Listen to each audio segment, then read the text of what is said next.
I'll pay you as much money as you want. How much responsibility are you willing to take on? Yeah. Because that's it. It is so hard to find people willing to take responsibility for hard things that if you can make as much money as you want because you're solving a problem. And if I can make enough money off of the solution to that problem, well, here's how much of that money you can have. This podcast is brought to you by ISU Corp. Are you having trouble with your software projects?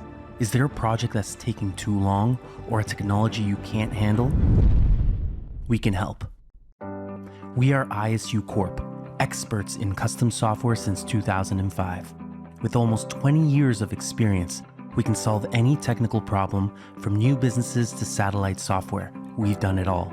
Let us turn your ideas into reality. Learn more about how we can help by visiting us at www.isucorp.ca.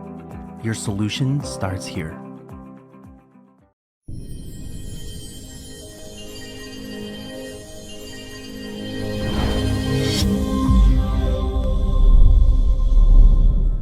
Hello and welcome to the Break Free Podcast. I am your host, David Mancella. This podcast is dedicated to honor the people that are making this world a better place through their leadership in the companies that they are leading.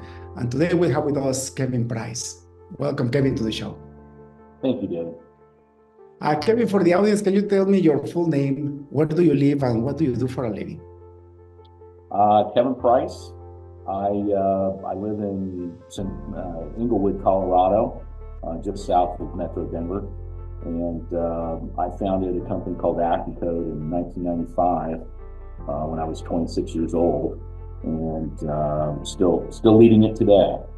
I've exited 3 different software businesses that were created inside of AccuCode and spun off, and we're today about $100 million a year IT hardware services and diversified technology company. That's fantastic. Number one, most companies go bankrupt within 2 years, right? Yeah. Number 2, you have made siloed businesses and you were able to sell them, which is also an anomaly. If you look at statistics, very few companies get sold. It's funny because what you hear is about the M&As and the buying and selling, especially after the dot-com crash. Everything got stabilized, but people kept buying and selling businesses. So people think that the norm is to sell your company, and that's the exception. Less than 5% of businesses get sold. They actually go bankrupt or they just get closed. Yes. Well, it's I've been very fortunate. I started studying physics and chemistry and electrical engineering when I was about 8 years old on my own. And I got a business degree from the University of Oklahoma in 1991. And I knew I was going to start my own company. I read Think magazine the first time, I think right before I graduated in 1989. And I set the personal goal for myself that I was going to have a company on that Inc. 500 list. And I hit that first time in 2002, and we've done it 10 times since then. And it's been a lot of fun. I've used the VAR business model. It's called a value-added reseller to facilitate a broad interaction with a lot of different companies and a lot of different industries. And from that, I found opportunities to go build other businesses by picking specific business process problems and building software around it, so that ultimately I was able to solve a problem for a whole market in that scalable, repeatable approach. Kevin, when I was 25 years old, I just graduated from computer science.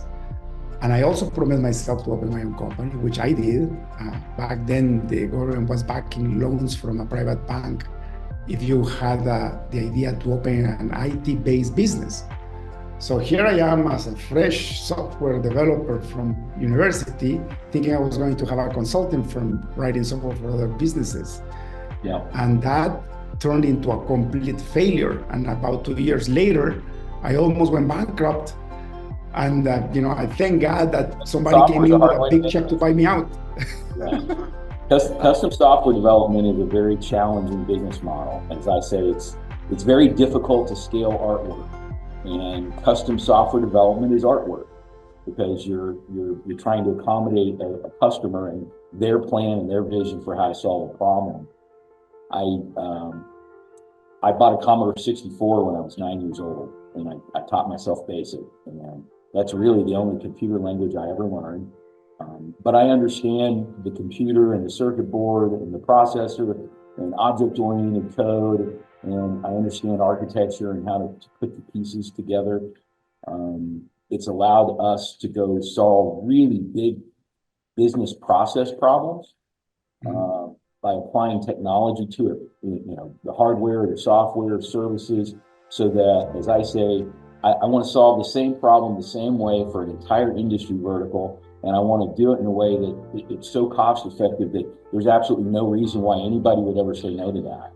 And I've been able to do that now multiple times. And when it works, it's amazing because everybody gets a better solution. They're all sharing information in real time. It's not, we had an airline system where we were doing global postal logistics for air cargo carriers.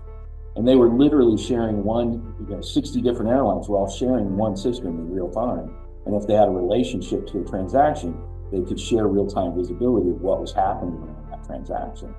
And everybody else that was trying to solve that problem was selling a piece of software to one airline at a time that was their standalone approach to trying to solve that problem, except none of them operated in a standalone environment. They were all transacting with each other.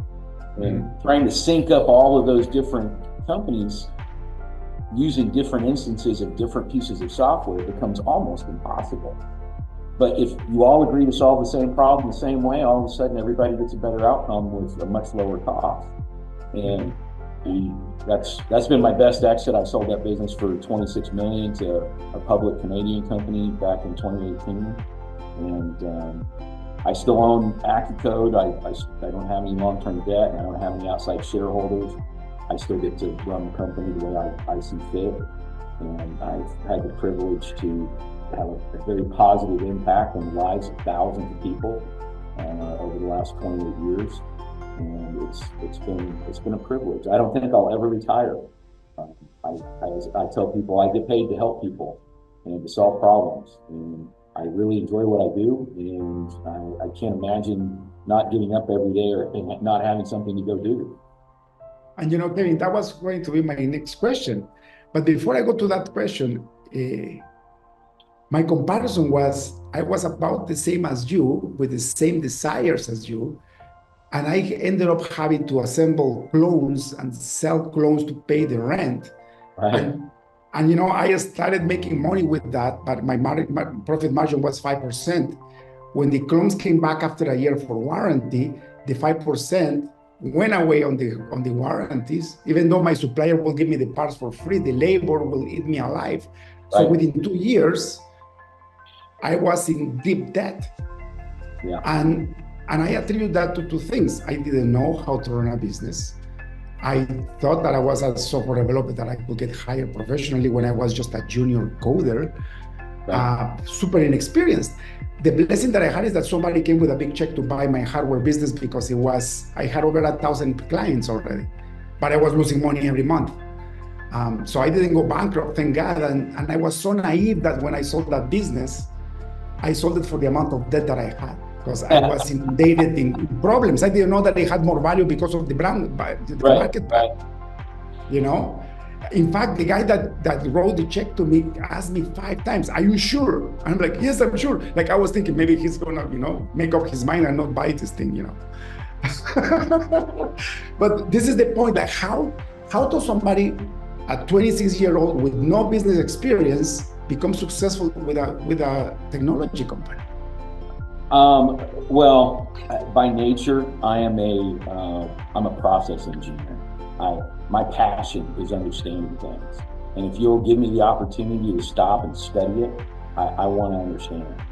And I think in relational database models. It's just the way I line things up in my head. And I figured out very early on, I wasn't qualified to do what I was trying to do. And I think only when you're 26 and grossly unqualified to do what you're trying to do, would you even attempt it?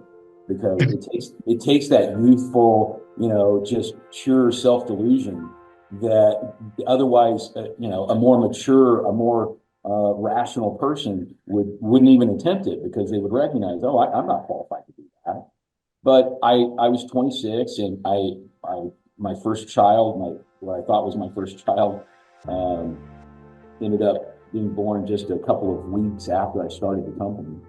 And it was very motivating. And I had to make a success. During that first year or two, there was multiple times where I thought I was going to have to go start working a night job at McDonald's just to cover my house payment and commitments. I never did. I never had to do that. I always managed to find another customer, another opportunity, and to grow the business. But I learned very quickly that when you're not really qualified to do what you're trying to do, that it's really important that you go find qualified people that are, and hire them and let them do the job, and don't try and second guess them. You have to give them enough rope to either succeed or fail on their own. And that became later an understanding that if you really want to be able to consistently scale a business, you cannot be, as the senior manager, you have to be the thoughtful organizer. You can't be the doer of anything. So to this day, I don't allow myself to take any daily operational responsibility. If it needs to be done every day, I have somebody qualified to do that, and it's their job, and they report to me, and I have my fingers in everything, but I'm not responsible for doing it. And my job is to make sure everybody else has what they need to do their job. Now, who taught you that, or how do you learn that? Because that's why you were so successful. That's just me. That came from Kevin. And I grew up on a cow farm in Oklahoma, and my grandfather was just a hard-working person, but he was terribly disorganized. And he had his routines, but I saw he struggled as he was a fireman, and so he worked 24-hour shifts at the fire station, and then he'd come home and take care of cows and sheep and pigs and horses and all the animals on the farm. And he just worked all the time, and he wasn't wealthy. He struggled with his cattle business. Depending on cow prices, he would he'd either make money or lose a lot of money every year. And I tried to convince him back when I was in college that he ought to set up his own butcher shop, and he ought to start selling meat directly to the consumers. He could do his own version of Omaha steaks. And this was a time when he was getting just slaughtered on beef prices, where it cost him more to raise the cow than what he could get for it when he sold it at market. And I saw that struggle, and I saw that, being a one-man business like that and working that hard, you can't ever get ahead. If your income is tied to how many hours you can work in a day, well, then you can't get ahead. I mean, literally, it's impossible. It doesn't matter how hard you work. You can't ever get ahead. And so it became, watching those kind of things taught me some lessons, and that, as I became an adult and running my own business, I very quickly figured out that you need to go hire other people and get them in place and support them, make sure they can do what they need to do to support the customer. And I've been very fortunate. I've got a great team of people around me. I've had some of them been here for almost the whole 28 years. And I've got families where I've employed 2-3 members of the same family. I've got some families. It's a real family, right? Yep, exactly. I've got families where I've employed multiple generations of the same family. Mom and dad used to work here, and now the kids work here, kind of thing. And it's a privilege to have such an impact on people's lives, and it's created an extended family. And we take great pride in what we do for our customers. Kroger is our biggest customer. We also support a lot of big national companies, and we do really big, hard things. And as I say, it's not really hard. It's just several 100,000 little things. And if you're willing to stop and really understand all the little pieces, well, none of them are complicated. not at the object level, not the smallest unit of measure. They're all very simple, but you have to be willing to take the time to go map it all and really understand the relationship between all of those different pieces. Because once if you build a system and a process around that, now you can start to drive consistent behavior and scale outcomes, and it allows you to be much more efficient and effective. And that's how my brain works. I'm an engineer at heart, and I think about everything in terms of, if your approach to solving the problem isn't scalable, repeatable, and sustainable, you didn't really solve the problem. You just traded one set of problems for another set of problems. So you have to think about it in a way that you can actually scale and sustain and execute consistently. Kevin, it's crazy how similar we are, but at the same way, how different we are. Because, just let me say this, I'm a man of faith, and I love Jesus Christ, and if it wasn't for him, I wouldn't be able to talk to you right now.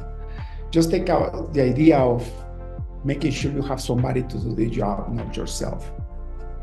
I spent over 7 figures. Listen to this. I spent over 7 figures from 2013 until 2022 on business development and business coaching. And,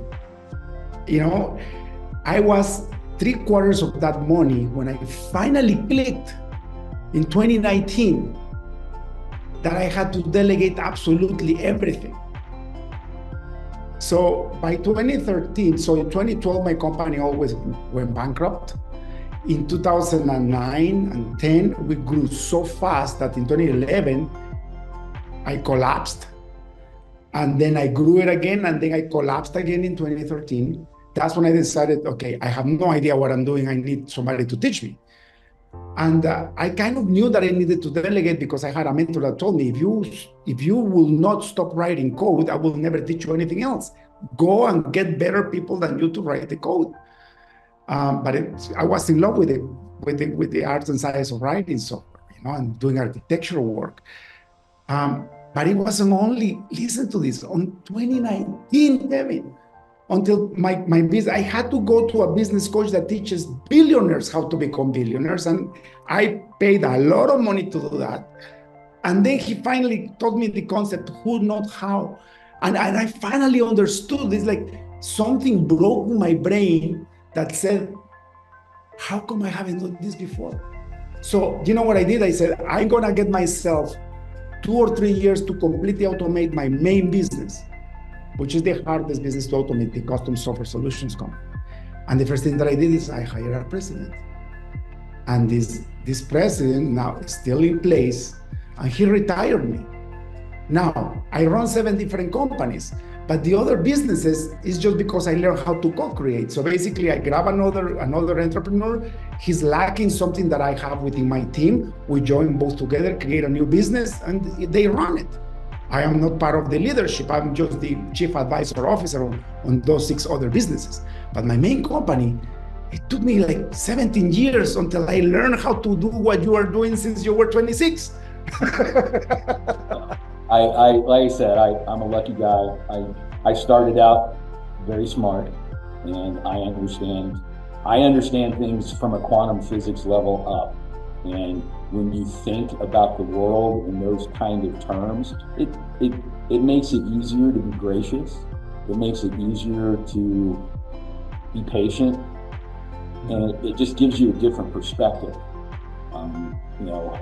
I grew up in the Southern Baptist Church, and so today I will say I don't believe in most of the mythology that comes from our organized religions, but I can explain the existence of God to you in physics terms. And it's quite obvious when you see the patterns of creation that there is an intent behind it. And we've been given the opportunity to make our experience whatever we want it to be. But it starts with taking responsibility for that, and stop blaming it on everybody else and on your circumstances, because it's always about your perspective. And there's only ever right now. Yesterday and tomorrow are not real. You made that up. And if you'll stop and just be in this moment and really be present, it's so much easier to see clearly and to interact with that moment in a way that if you're intentful and you've got good intent, then it doesn't really matter what happens. You can deal with it, and it'll be fine, no matter what. Even when it doesn't turn out the way you wanted it to, it can often turn out better than you could have ever imagined. But first, you have to be willing to accept the fact that it didn't turn out the way you wanted it to. Because if you put yourself in conflict with whatever shows up, well, now you guarantee that this is not going to turn out well. And it's such a simple thing, but not easy at all. And so hard to retrain your brain and neural pathways to be able to do that. And it's taken me most of this 28-year journey to really master that. But I've gotten pretty good at it these days. And man, when you see the world that way, then it's just filled with opportunity everywhere you look. There are no competitors. The only one I'm ever competing with is myself, because I know whether I'm really giving it my all or not. And that's really the only question there is, isn't it? I mean, I'm not competing against anybody else. The question is, am I being the best me I can be? Yeah. And that idea that we compete, there's no competition. There's more opportunity. The world's filled with so many problems that you can have all the money you want. Literally, there's rivers of it, You can literally have all the money you want. You have to be willing to take responsibility for solving the problem. And if you're willing to take responsibility, people will line up to make their problems go away. And that's really it. I mean, that's the core of how you build, run, and manage and grow any business, is that very simple starting philosophy of, hey, my job is to solve my customer's problem. And the more problems I can solve, as I say, it's just a question of how big an old boy are you? Because if you're a big enough, thoughtful organizer, man, you can solve some really big, hard problems, and that's worth a lot of money. And I'm that guy. I'm a very thoughtful, detailed guy, and I've got people working for me that are way smarter than me, that are even more thoughtful and more organized, and they are, self-discipline is core to their values. And it allows us to go take on incredibly large scopes. We do tens of thousands of on-site installation visits to businesses all over the country every year. And most of the labor in the field doing the work is 1099 contractors. We use hundreds of them. And we've built software that allows us to go script every step of every project for everybody involved. And they're all sharing real-time visibility of every task, every outcome. We have pictures of everything we do before and after. And it makes us sticky. We've got customers like PF Chains, Discount Tire, where we've done a decade of one rollout after another of technology, hundreds of sites. Because once you've had it done that way, you don't really want to go back to doing it yet. Of course. And then they're at peace because they know what you're doing and you're constantly improving. Going back to the faith, I stepped away from my faith for a long time. But I love science. I love researching and doing especially, space exploration or going down. You mentioned the quantum level. I fell in love with all those theories. I was where I live, the part of Canada where I live, we have a quantum science center, and it was one of the earliest ones they built. And so they started doing free conferences for people who wanted to learn back in 2003, 2004. And, I remember going to a conference where they invited this doctor, this scientist. He was the first one that discovered that he could use quantum technology to create algorithms for encryption. So that's up my alley, right? So you're going from physics right into computer science. So I was right there. And I couldn't understand anything he said, but it got me going. But my point is, the more I dabbled into the simplicity of the material world, the more I realized that there had to be an architect. So if you go down, for example, on your human body, like you said, what you do is If to solve a problem, you have to break it in the smallest pieces you can and see how those pieces work, automate them, put them all together, and you have an automated machine. That's how everything works. Even your body. So that if you go down to the cellular level and you go down even smaller than that, you go down to your DNA. And once you realize that the DNA is the source code for the software that operates your hardware, I was like, what? It's almost like we invented computers and we invented these virtual software ideas out of how our human body works. For example, we know we have thoughts, we know we dream, we know we have free will, but nobody can actually really quantify it because it's completely invisible. The same when you write software, nobody can you actually take a picture of a software running? No, it's all virtual, but you know it's there. Right. Isn't that amazing? So I'm like, as we were the architects of software and hardware and how, for example, we are talking on the screen, we're thousands of miles away using the power of the internet. All this is virtual. The same way that we architected this technology, there had to be a master architect that did our bodies, our DNA, and everything else that is around our, material universe. There's two imaginary numbers that end up defining the whole of existence. And when you really get into mathematics, you start to see this beautiful elegance to the design of creation. And buried underneath all of the details of that is the fact that pi and phi, the golden ratio, ends up defining every aspect of creation. Pi basically defines all of our inanimate matter, and phi ends up defining everything that moves, breathes, interacts, radiates. That golden ratio proportional based math, that the Fibonacci sequence, ends up defining everything from the curl in your DNA to the way stars and pulsars and quasars behave, to literally the patterns in our stock market, to the formulas for satellite collision avoidance and air-to-air missile guidance, all phi-based math, all the same fractals. Now, tell me that that's random. Tell me that two imaginary numbers being buried underneath the creation of all of existence is accidental. That there's a multiverse where all of the different permutations were explored, but this is the only one that actually works this way. I'd say you're delusional, because the fact that those two imaginary numbers play the role that they do indicates there's a designer, there's a creator. And I don't need to know anything more than that, and what I can observe by how the universe works to know what his intent is, which is, it's for me to go explore and for all of the living things that will ever be to have all of the experiences. And there is no right, there is no wrong. There's only this moment here right now, and it's up to you to decide whether you want to be in conflict with it or in harmony with it.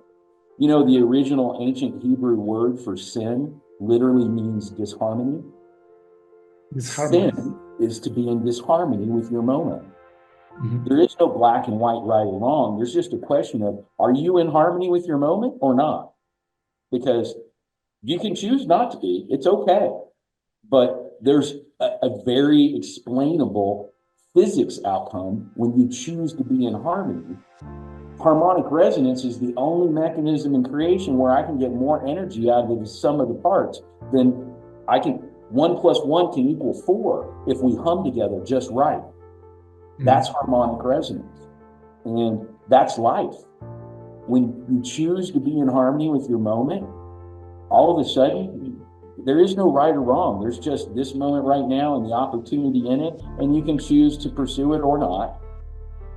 And there's no right or wrong. You're just deciding what your own experience is going to be. And you can't mess that up, because the point of it all is for the creator to share all of those experiences. All the good, all the bad, all the pain, all the happy, because I can't know happy and beauty without sadness and loss. I won't appreciate beauty and happiness and opportunity if I haven't known suffering. And that's just the yin and yang of existence. And our job is to get up every day and go make the best of it. And it's hard to do sometimes, especially in today's world. I feel for young people these days. There's nobody teaching them how to be functional humans. And you know, Kevin, so hard. My interpretation of what you just said is what I just figured out. You know, that's why I'm a Christian. We came to this world to learn how to love. And you know, you were born, so you went to a Baptist church, right? I was born Catholic, and so I went and I did my first communion and all that. Out of the whole thing, like out of my whole faith, if you look at the 10 Commandments, the moral law, all that is trying to teach you is that you need to learn how to love unconditionally. When you were saying, you know, what you were saying is like, are you in harmony or not? That's exactly what it is. Like, if you really know, that's why I'm a Christian, right? Like, if you believe that Jesus came to this world to pay for our sins and teach you how to live unconditionally without getting your own way. And when you apply that to business, for example, what you just said, sometimes it's not going to happen your own way. If you know, for me, most of the time it doesn't happen my own way. And when I try to push my way through, all I get is suffering for myself and everybody that is around me. And I'm, you know, I keep telling my wife, you married a donkey, because I'm so stubborn, you know? With your moment. And all of that energy you're pushing back against what is so. What are you going to do about what's so? I mean, you can't control what's going on outside of your own perspective.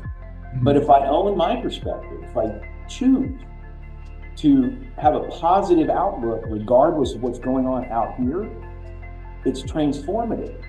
Because now, no matter what happens, I'm okay. And I'll find a way through it. And I know I will. And the expectations of the conscious observer are constantly changing the behavior of matter and energy at a subatomic level. That's what we learn in quantum physics, is that there are no fixed outcomes. Literally, matter and energy are exploring all the possible paths between here and there concurrently.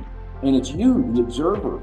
As soon as you show up and your expectations, it causes those quantum particles to lock into a specific path and outcome, and you brought it with you. Literally, it wasn't decided how it was going to turn out until you showed up with your perspective right now. And when you do that and you take responsibility for it, you start to see the potential. There's many great books on this subject. Dr. Joe Dispenza is one of my favorites. Also, the Surrender Experiment is a much more spiritual exploration of that framework of your intent in this moment is what literally shapes your reality and causes matter and energy at a subatomic level to choose a path. And be careful what you wish for. Be careful what you bring with you to the moment, because it might be misery. And you can choose misery if you want to. That's your prerogative. But is that really the experience you want for yourself? And that's what I keep in my mind every day, even when I'm mad, because early in life I had a very difficult childhood, and my primary form of dealing with conflict was get angry and be the loudest guy in the room. And I was really good at it. As I used to say, I was a master at bludgeoning my moment into submission. And I learned in my 30s that is not a sustainable approach to life. It makes you angry and miserable all the time, and people don't like you, and they don't want to be around you. It doesn't make people want to help you. And as soon as you leave the room, they stop doing what you wanted them to do. The only way to get somebody to show up every day and do the job the right way is for them to want to show up every day and do it. If I have to stand behind you and tell you how to do it and make sure you do it, that you're working, well, that's not sustainable. That's not scalable. That's not repeatable. So I have to be able to inspire you to want to do it this way, the way we've agreed that is going to make it a scalable, repeatable, sustainable approach. And I have to actually care about you, or you're not going to care about me or how you show up and do the job. So it becomes such a simple thing to decide to have a positive intent in every moment, and to take lots of deep breaths, and to let, as soon as I find myself getting angry or resentful or having any kind of negative emotional response, I try and stop and take 3 deep breaths and remember that that's not the experience I want for myself. Kevin, it's funny that you mentioned all that. I went to many different conferences. I read all the books from George Dispenza. The surrender, the untethered soul, and then the surrender experiment. I read over 100 books in my journey. Right. The problem that I had at the end of that whole thing was, for example, with Joe Dispenza, I learned how to meditate for 5-6 hours at a time. The problem with that, with the whole concept, was that there is something that was missing, and it was forgiveness. For yourself. And the problem with that is that, yes, you can control yourself, and it doesn't matter how much you want the outcome or you observe the outcome to be, you don't have any control over the people around you. And the people around you will always, because of their ignorance or their own pain, will inflict pain on you. So after reading over 100 books on these things, because I went deep into it, like Kevin, I spent years and years doing this thing. I became a master meditator, for example. But when I realized that I was forgetting how to forgive, I broke down. I caused a horrible pain with my wife and my kids. I almost lost my businesses, and then I went back to this. And I never read the Bible. I read over 300 books on mysticism, and I never read my Bible. And when I started reading the Bible, everything changed, because I found all the physics and science was created by the Lord. But when you realize that you came here to learn how to love, but not how to love the people that love you, how to love the people that are against you, how to love the people that are actually, some people even get raped when they are kids. How do you heal those wounds? And the problem is, if you don't heal those wounds, you end up doing something similar to somebody else, and then you keep perpetuating that horrible situation. That's why the world, it is the way it is right now. So when I went back to forgiveness and I realized I have to forgive, but I didn't want to forgive because it wasn't just. And then I realized somebody came that was God, that became human and died for me, for all the horrible things that I've done. I need to forgive. And at the end of the day, I need to forgive to better the way that I live. Because if I don't, the one who's hurting is me.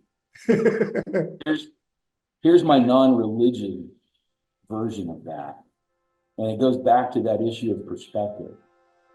First, I want to choose happiness for myself. I want to go out in the world every day, and I want to have a positive impact, and I want to help people, and I want to solve problems. That is my chosen purpose. Mm-hmm. As I say, I am kind and generous and gracious, even when you don't deserve it, not because you deserve it, but because of the experience that I want for myself. And if I allow your behavior, if I allow your, brokenness, or your narcissism, or your sociopathy to take my happiness away, or to decide how I'm going to feel about this moment right now, well, now I've acquiesced my one act of free will. And I'm not choosing my experience any longer. I'm letting it be a rationalized response to your behavior. And it may be perfectly rational, and maybe even what society would say is, well, that's how everyone would react to that situation. Well, but is that the experience you want for yourself? And that's what it really boils down to, is there's only ever right now. I have one act of free will in this moment right now, and it's choosing how I want to feel about this moment. And if I want it to be a positive outcome, I should probably try and have a positive outlook. And if even when the people, especially when it's screwed up, when things are hard and scary and dangerous, and the people around you are in trouble, they're in pain, and they're inflicting pain on others, it becomes absolutely imperative that you stay calm, rational, and confident, and be gracious and kind. Because if you don't, who's going to? And if you can't, who will? And is that the experience you want for yourself? And man, there's so many problems in the world that I would actually say that I think part of the reason the world is in its current state of affairs is because we're out of balance. We've been idolizing broken people for so long in our society, and frankly, we're a little too misogynistic. It's far too much of a patriarchy, and we don't allow the feminine part of our society to be expressed in balance with our masculinity. And it's created a world where everybody thinks it's a competition, and my job is to get one over on you, and success as a business owner is being dishonest and manipulative and taking advantage of people every chance you get. It's not. That is not a sustainable, scalable, repeatable approach to anything. It guarantees failure. Guarantees. You cannot behave that way, because you're literally making every moment you show up to worse. You're taking away from every moment. That ends in bankruptcy every time. Moral, ethical, and financial. You just can't be a terrible person and succeed. You might have brief moments of success where you have a bunch of money in front of you, but that's not really success. And it's certainly not happiness. And we've idolized and canonized behavior that shouldn't be acceptable to anybody ever. And I think if we did a better job of respecting our mothers and taking care of our siblings and our parents and all of the people in our lives that we really ought to be putting our energy into, then the world would be a lot better place. I try to do my best by being kind and forgiving and gracious in the moment, and be the voice of reason. When everybody else is shouting and screaming and being angry, do the opposite. People don't realize that everybody can win, especially in business. People don't realize that. Right. It's not a competition. Don't realize that if I do something, doesn't mean that somebody has to lose. No. And this is going back to the unconditional love part. If you really love your neighbor, they asked Jesus, what are the two greatest commandments? And he said, love God with all your might and all your heart and all your soul, and love your neighbor as you love yourself. Just those two things, the whole concept of life is there, and that's what you're talking about. Right. When I realize that when I'm in business, I don't have to make anybody else lose, I can actually make everybody win. It's beautiful, because when you go to work like I was going to ask, why don't you retire if you have so much success and so much wealth? Well, it's obvious. Just like me, why wouldn't I, when I learned that I can actually make this world a better place with my job, with my leadership? For example, this podcast, everybody's winning. You're winning, I'm winning immensely, and the audience that will listen to this will win too. And that's how business should be run. Competition is just a healthy way of growing yourself to be a better person or a better business every day, isn't it? I have this vision of if I ever do exit AccuCode and I'm looking for my next thing to do, I may start a charitable organization, and I've already got a name for it. It's called the Institute of Understanding, and the intent is to educate people, to teach them how to be successful in life, how to be functional adults, financial literacy and organizational literacy and emotional support, and all of the things that frankly the world is in need of these days. And then I want an R&D arm of that, where wealthy, thoughtful people around the world are funding hard science research and development of technologies and products that are going to make the world a better, safer, healthier place. And And then I want a political arm to help heal the dysfunctional societal structure around the world, because we need better leaders. We have acquiesced our responsibility as a society, and we're leaving a dumpster fire to the generations behind us, and it's not okay. Mhm. And I have a deep sense of responsibility that we ought to do more to try and clean up our mess. Yeah. And it's not my mess, it's our mess. And I didn't make it, but I recognize that my generation and my society has been, this country has been leaving a trail of trash around the world for the last 150 years. And it's not okay. We need to go pick up after ourselves and leave the world a better place than we found it. And boy, do we have a lot of work to do in that capacity. And if there's anybody listening out there that likes that idea, reach out to me. Because I'm gonna be looking for lots of financial partners if I ever get that charity launch. But it starts with a book, and it's all about understanding. It's about understanding yourself. It's about understanding the world around you. It's about understanding money. It's about understanding how to go succeed and be happy and have purpose. Because purpose, people ask me all the time, when are you going to retire? And my response is, I don't think I ever will. I hope I work every day for the rest of my life, because it gives me purpose. And I can't imagine not having a reason to get up every day. I already have too much free time on weekends, and more would not be a good thing. People like you and I that retired, there is a statistics that says that within 5 years you are dead. People that retire and go play golf, they actually die. Statistically, when you retire, the first 2 years, your chances of dying in that next 2 years goes up by 50%. If you make it past the first 2 years, it starts to go back down after that. And if you make it to like 5 years without dying, well, now it starts going back up. You might live a really long time. But and they've shown that in the studies that two major things impact that outcome: purpose and social connection.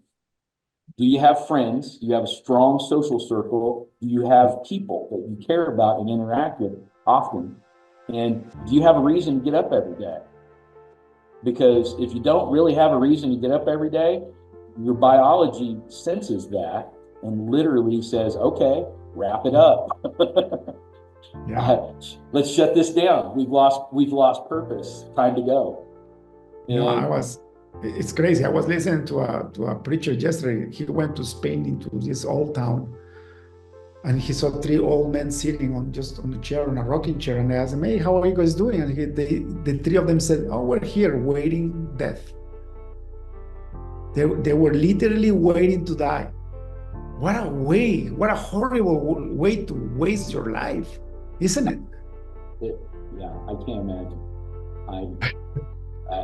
It's just, I think a lot of times when you start out life knowing hardship, and real hardship early in life, that it changes your perspective, and it gives you much more of a self-directed passion for life, because you've already faced challenges, you already faced real hardship, you faced life and death circumstances, and it changes your perspective forever, because the things that so many people find hard and scary and difficult aren't scary anymore. If you survived it, it means you're stronger because of it. And I call it the many gifts of the dysfunctional childhood. And it builds strength, it gives you perspective, it allows you to take responsibility for yourself and others in a way that not everybody's willing to. There's an interesting statistic. So Inc. magazine's been publishing the Inc. 500 and now the Inc. 5000 list since the mid-'80s. And they do a survey of all of the founders on that list every year. And a lot of the questions are about early childhood and family structures and all that kind of stuff. Their statistics show that about 2/3 of those founding CEOs of the fastest growing companies in the United States come from what would be self-described as a dysfunctional childhood. And it's not surprising to me that people that start out knowing hardship are some of the ones that are most motivated to go start businesses and grow and change people's lives through the course of that. Because that early seeing, really knowing pain early on gives you a very different perspective on life. And I think we've done a disservice to a lot of young people in our country. We've removed a lot of the hardships and challenges from the early parts of their life, and they often start out with a very delusional sense of entitlement, and they expect that, they expect a really good job, and they expect to get promoted really fast, and they expect to make a lot of money, and they're not even sure why or what they're going to do to deserve it. And I have conversations with them all the time. I say, it's really simple. I'll pay you as much money as you want. How much responsibility are you willing to take on? Yeah. Because that's it. It is so hard to find people willing to take responsibility for hard things that if you can make as much money as you want because you're solving a problem.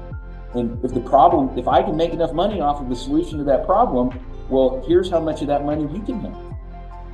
And that equation, it's so simple. And you can now, when I explain to you, look, in order for you to make $100,000 a year, I have to generate $500,000 a year worth of revenue. Or at AccuCode, we average about $1 million per employee per year. And it doesn't matter what role they're in at the company, our revenue is tied to that headcount, and we do about $1 million a year in revenue. Well, that's a pretty high bar. But if you want more income, you have to provide more value. And the more value you provide, the more responsibility you take on, the more I can afford to pay you. And by the way, it's the same for me. The more customers I can find and the more responsibility I take on, the more money I make. Yeah. And I have bosses too. My bosses are my customers and my trading partners and my employees. Because if I ignore them or I don't care about them, if I don't meet their needs, well, they won't care about me and they won't come back. And the problem is bigger than you think. And I think we're partly responsible because we were those parents that created entitled kids. And the worst problem that I see is that is threatening democracy and free markets, because these kids are so entitled that they will have no problem having a socialist government telling them you're going to get so much money a month for doing nothing and just watch Netflix and do PlayStation, as long as they're happy with that, without realizing that that's the fastest way to become depressed and become nobody. If you look at what's going on around the world right now, populations are shrinking, young people are not getting married, they're waiting a decade longer on average to have children or to buy homes, they're not buying cars. It's where does that lead? Yeah. What kind of value and what kind of experience are you going to have by the time you're 50, 60 years old? How are you going to fill your days? Because let me tell you, boy, TV and video games, that only works for so long. Boy, you're going to end up depressed and very disconnected. And that's how if you look at the younger generations, that's how most of them are. They get forced to go to a job and then cause of death now in the United States for people under 30. It's crazy. And that's, that I can't tell you how depressing that is to me. Being young is amazing. I remember those times in my life. I also remember how dysfunctional I was and all the things I didn't know. And I share these thoughts, and I do it inside my own company and with my social circles all the time, because it changes people's lives when they start to hear it and they start to take responsibility for it themselves.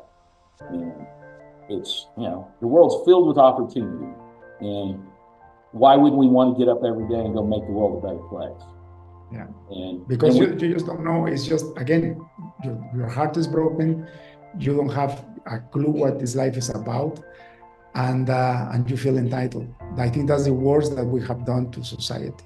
Yeah. Kevin, we've created a perspective through social media through traditional media, and through our political leaders that this is what you ought to want.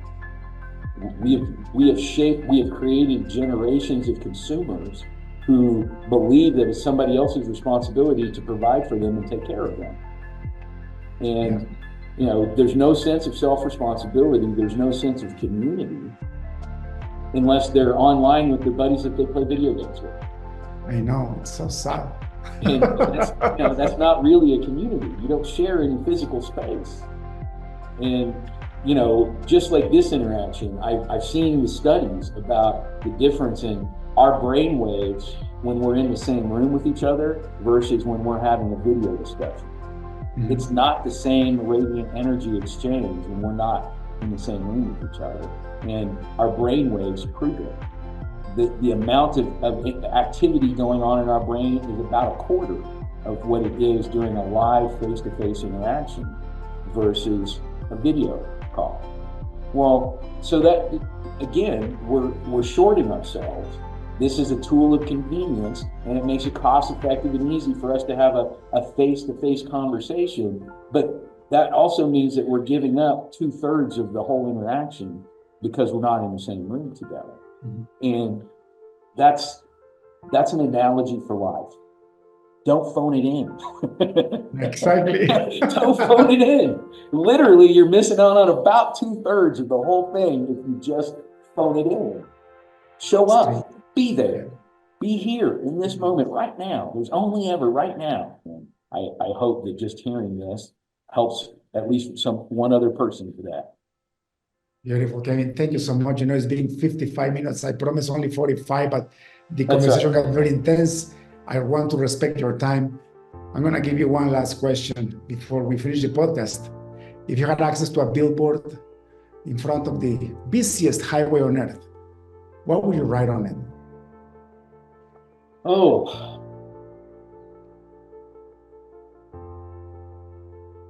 I think I would say to the world,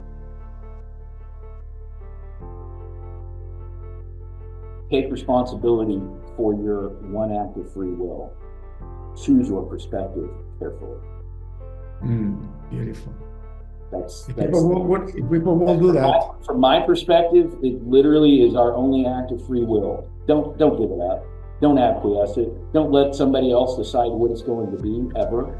You're giving them dominion over you. Choose how you want to feel in this moment right now. And when you do that, it's transformative. It changes everything. And the only thing I will add to that is it's a great warning that the worst mistake you can make in life is give up your free will in exchange for fake peace and security. You can't. I'm gonna leave it there. Well, our politicians convince us that by giving up our freedom, by giving up our free will, that we can have convenience or safety or comfort. It's not true. It's a falsity. Nobody can give you that.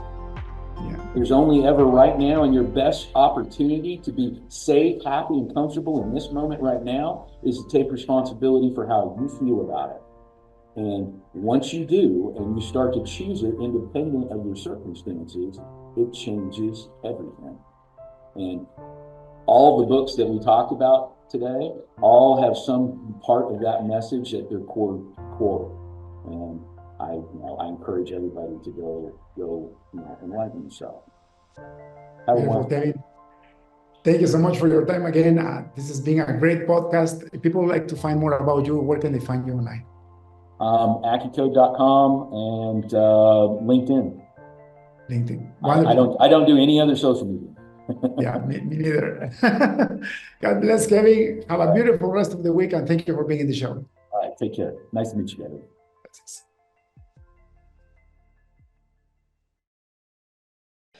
That's all for today's episode of the Break Free Podcast. Head on over to iTunes and subscribe to the show. Starting your own business can be tough, but it doesn't have to be. Visit davidmansilla.com to pick up a copy of the #1 international best-selling book, Breaking Out of Corporate Jail. Expand what you consider to be possible and reach your full potential. And join us on the next episode.